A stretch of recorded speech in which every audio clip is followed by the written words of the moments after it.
क्या आपको पता है कि श्री राम जी का बर्थडे 10 जनवरी 5114 को हुआ? चैत्र मास के शुक्ल पक्ष की नवमी की तिथि को पुनर्वसु नक्षत्र और कर्क लगन में हुआ। वाल्मीकि कहते थे कि जिस समय राम का जन्म हुआ उस समय 5 ग्रह अपनी उच्चतम स्थिति में थे।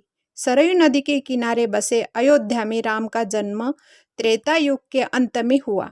राम जी की हाइट 7 से 8 फीट की थी और शादी के वक्त उनकी उम्र 13 वर्ष की थी। राम जी 11,000 साल तक अपने राज्य की सेवा में रहने के बाद राम ने ब्रह्मा के निवास में अपनी यात्रा शुरू की, यानी 11,000 वर्ष तक राम पृथ्वी पर रहे। उन्होंने असंख्य दुष्टों का संहार किया।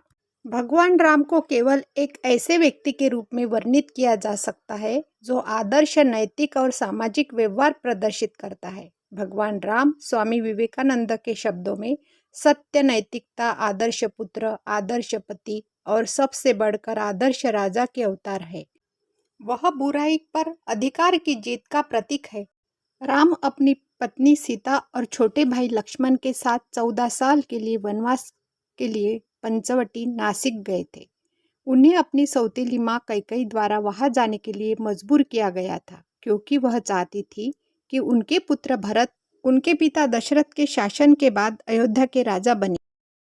रामायण के अनुसार उनका चेहरा चंद्रमा के समान सौम्य, कांति वाला, कोमल और सुंदर था। उनकी आंखें बड़ी और कमल के समान थी।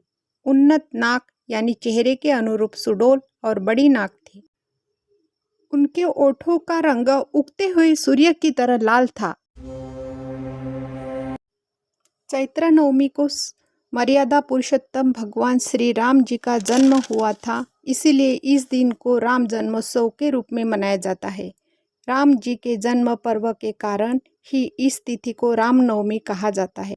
भगवान राम विष्णु के अवतार माने जाते हैं। रामनवमी के दिन प्रभु श्री राम के पूजन एवं आरती के उपरांत नैवेद्य अथवा भोग को प्रसाद के रूप में चढ़ाया जाता है।